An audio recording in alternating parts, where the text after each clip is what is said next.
Board color. Overlord.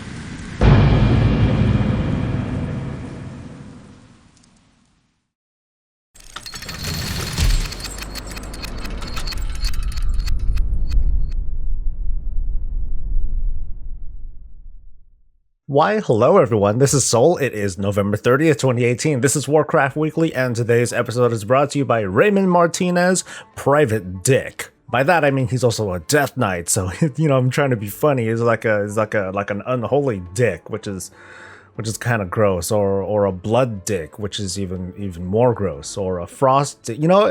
Hi, Bob is over in mother freaking space, starting shenanigans, meeting new life forms, and making his way over to the Red Star. Because, according to Alex Afrasiabi, if that red star up there goes out, it could spell doom for, like, everybody, maybe? Anyway, Bob, you have one speaking line before I tuck you in, and you can talk again towards the end of the show, so anything you gotta say to the folks at home? One line? Wait, what are you talking about? That sounds great, Bob. Glad to hear from you. And as a little reminder, if you're new here, please hit that subscribe button somewhere down over there and the little bell to let you know that I'm doing stuff so I can keep giving you more of this and all things Warcraft. This week is super light on the news, but in typical fashion, I always have a way of stretching things out anyway. Probably the most important thing to pay attention to is that patch 8.1 Tides of Vengeance is going to come out in less than 2 weeks. There are a couple of things to immediately look out for and a couple of things to immediately just not really give a crap about, at least for a month or so. So let's get to what we should be looking out for really soon. There are the immediate class changes, number tuning, and possible butchering of your spec or your class even more, depending on who you are. Protection Paladins are looking pretty good. In fact, I think they look freaking amazing. And you can expect me to talk about Paladins next week because that's something I haven't done at all. Pretty much all expansion. Sorry about that. Level requirements are being reduced across the board, up to 40% in certain brackets. Levels 110 to 120 aren't being touched, but that's partially because new incursions are going to be available in this patch as well. Think of them as the Legion Assault objectives, which funny enough you can still do if you go back to the Broken Isles. The only difference is that this time the sky is a little bit brighter, it's a little bit less gloomy looking. While you're helping out your alts with the leveling, your mains are going to be taking advantage of new Paragon rewards past Exalted Reputation. New random pets are going to be included in this allotment, giving a little bit more meaning to otherwise the gold and the artifact power that you may or may not be carrying to farm anyway. Did I mention Heritage Armor? I did not mention Heritage Armor, but guess what, folks? We're going to get new Heritage Armor for both the Blood Elves and the Dwarves. New questlines are going to open up for max level Blood Elves and Dwarves who happen to have Exalted Reputation with that particular faction. Once you meet those requirements, the actual questlines aren't terribly long. If anything, they are a nice homage to your race. The Darkshore Warfront is going to be made available supposedly day 1 of this patch. Like what? No time gating? Oh my gosh. Supposedly the Horde are going to be in possession of the Warfront first, meaning the Alliance are going to be gathering resources and otherwise engaging in the actual Warfront itself first, which makes me wonder if the Warfront is going to be opening up week 1 of this patch. What does that say about the war campaign? Is it going to open up on the same day, or is it going to be delayed by another week or so? Because there is going to be a multi-stage war campaign, one for the Horde, one for the Alliance, that's going to go across a number of weeks leading up to the Battle of Dazar Allure raid, aka Boda. What we're not going to see is the endgame stuff, the new season, so the new season of PvP and dungeons and raids. I'm going to carry on for a minute or so because on the subject of time gating, I think to myself that I'm okay with the pacing of some of this really big stuff, like, what's going to be coming in the new season, the raids, the dungeons, etc. When it comes to the release of this war campaign, though, I'm a little torn, because it's one thing to progress through the whole slog of the campaign, fighting for this, fighting for that, going off, repping up, and eventually unlocking later stages of this campaign. And then, in the case of 8.0, we were able to eventually get the Maghar Orcs and so on and so forth. So I think of the 8.0 campaign, or the way that stuff unlocked, as a form of soft pacing, I guess. But it's another thing, and I fully expect it with the Tides of Vengeance patch for this campaign, for the different stages to be just handed to us at a scheduled time. And now that we've sat on something like this for a while, I'm starting to just get kind of worn out by it. I like it less. these days. What's funny is that when you look at it from a data level, the actual difference in time, it doesn't even have to be the same. It can still take 2 weeks to rep up, for the average person to rep up and otherwise access these parts of the campaign, as opposed to it just being handed to us. The difference though is that, like I've been saying, that you are earning these unlocks, you're fighting for them, as opposed to just waiting. So what I would love to see in the future is to bring back that pretense that, even if it is just an illusion of us earning these things, knowing that, for example, with rep, because that's an easy thing to make an example of, even if you can still only earn a certain amount of rep each day, if you're still getting access to this content the same way, what's the difference? So I want to see long tail paced content. I don't even know what best term to use, but something like the 8.0 campaign or the Soromar campaign or the I'm thinking of Mists of Pandaria, the escalation campaign in Krasarang Wilds. And I, like so many others, I'm sure, aren't going to care about it after the first time. So having some sort of accelerated system that lets us, push through it a lot faster would be cool, for our alts. I just think that while it is simple and it's fair to pace content or otherwise have it drip out for the players, these players, they lose a little bit of their sense of fulfillment because of that. I know. Yeah, I guess I'm one of you now. Ooh. Oh, and how could I forget? As of this recording, the underrepresented faction in War Mode is going to get their reward bonus increased from 10% all the way up to 30%. So it's going to be that much more XP and gold and artifact power. Like, oh my god, you really wanted the artifact power. And at the moment, we have a very spirited debate between players looking forward to some sort of relief in a world of faction and balanced PvP, and there are those who've played a World of Warcraft that always had imbalanced world PvP, and they're wondering to themselves, where was this shit 14 years ago? The discussion is fierce, but what I'm really happy to see is that the discussion is ongoing, that there are different sides to this debate, and they're all bringing up these really good and excellent points. I have taken a stance, and I feel that these rewards should just be outright removed, and that the player should be left to kind of discover what they want their PvP experience to be by themselves. I simply feel that people shouldn't be signing up for War Mode because, ooh, I get a bonus, and I do get that the buff is meant to be there for the sake of players that are getting themselves killed while in War Mode. The thing is, those of us like myself who have played on PvP servers from the very beginning, we didn't have a way to opt out of that, and we didn't get nice things for being there either. So I just think it's so, I think it's too complicated. It doesn't sound complicated, but apparently it is. Just take out all this stuff and just leave it to the players to figure it out themselves. Apparently there's this thing called the 2018 Gamers' Choice Awards, and the reason I'm bringing it up because World of Warcraft is being nominated as a favorite MMO. I don't know. I don't really care too much for these things, but I'm just going to cover it anyway. I guess I'm just a little curious about it. So let's take a quick look. I think this is totally dependent on me being like totally on top of, hey, here's like all the biggest things in the industry. So it's like vote for the thing that you really care for.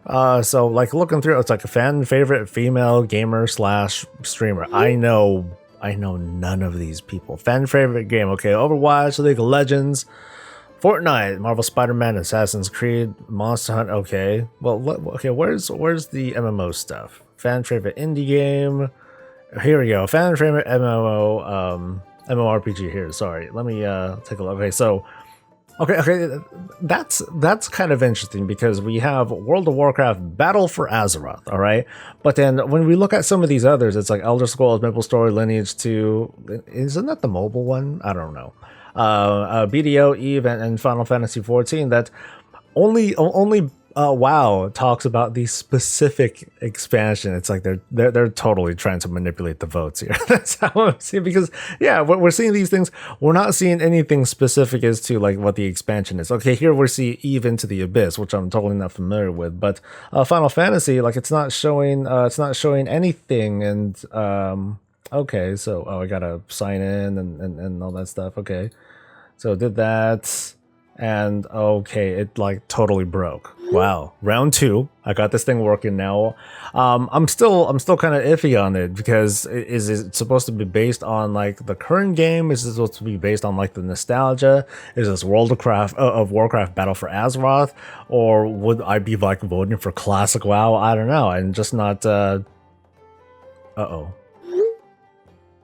Crap. Can I go back?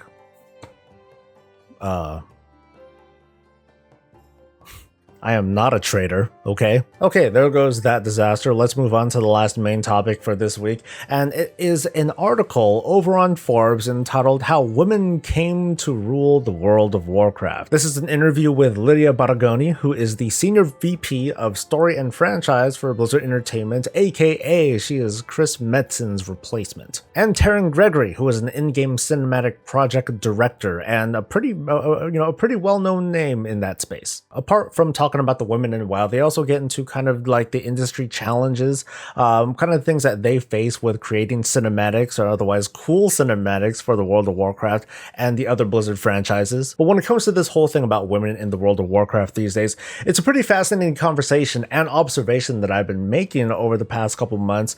I see some players that are not exactly railing against this. I don't think that some of these critics or commentators are being sexist about it, but they're just pointing out that, hey, it seems like kind of coincidence that all of a sudden ladies are just taking taking a bigger role in Warcraft. During this interview, Lydia and Taryn, they pretty much say that it pretty much came as a coincidence, that it just happens to be Jaina and Sylvanas and Queen Ashara that happen to play a big role in the events of this story. There are many of you out there who love to say that the current story in WoW is a series of, quote, bad writing. I disagree with simple and discussionless kinds of terminology, but I'm not going to fight the feeling. You feel that way, you feel that way. But I'm going to give my opinion that when it comes to this coincidence of bringing up the ladies in the World of Warcraft, that this is some of I don't even know if I should call it great writing, but it seems so natural that it's something that I think should be celebrated. We live in a world where women are rising up and they're taking a more prominent role when it comes to leadership positions, jobs, pay, things like that. When it comes to the Warcraft franchise, understandably, it has been a lot of bros and muscleheads that have been dominating the landscape, at least early on. But even in those early days, Blizzard was planting the seeds not to empower women or anything like that, but just to include more diverse characters for the sake of, hey, this might spice things up a little bit. We also live in a world when celebrating womanhood sometimes comes off as being really ham-fisted. I mean, I would hate to see certain cinematics, like if Jaina were like blowing up that ship during the Battle for Lordaeron. You know, I would hate for her to be like, "Ooh, now it's the ladies' turn." I wouldn't like that. I mean, she says very little during that cinematic, actually, and that's what I think is awesome about the cinematography, or otherwise the writing in this sense, because they're not overemphasizing that, hey, women are taking the center stage. They simply are. The circumstances just put them in this place. We've seen their beginnings. We've seen them grow. We might, or some of us are hoping that we see some of them die. And dudes, dudettes, folks at home and on the toilet, it's 2018. We live, it's nice to see these articles that remind us how far we've come and remind us that the times are changing. But I'm waiting for, and I'm excited to see the day when these articles stop, because this whole equality thing just becomes unconscious and natural. It's just the way things are. All right, so that's it for the main stuff. I'm just going to be running my mouth and talking randomness for a little while. Hey, Bob. What's up, mother trucker? Yeah, I know it's been very weird and awkward about how I've been handling Bob, but it's just I'm trying to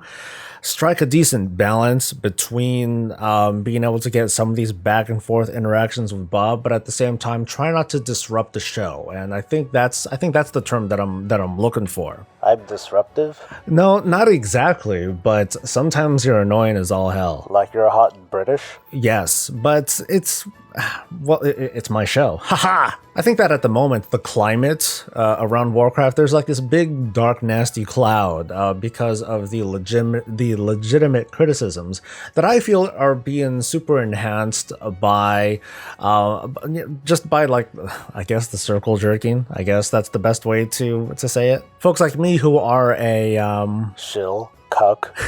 maybe that's, but I at least try to say that I try to have a more moderate opinion on things, or I try to be understanding, and otherwise I try to encourage and engage in conversation rather than just shut folks down. One example that I saw, and I don't mean to start drama, all right?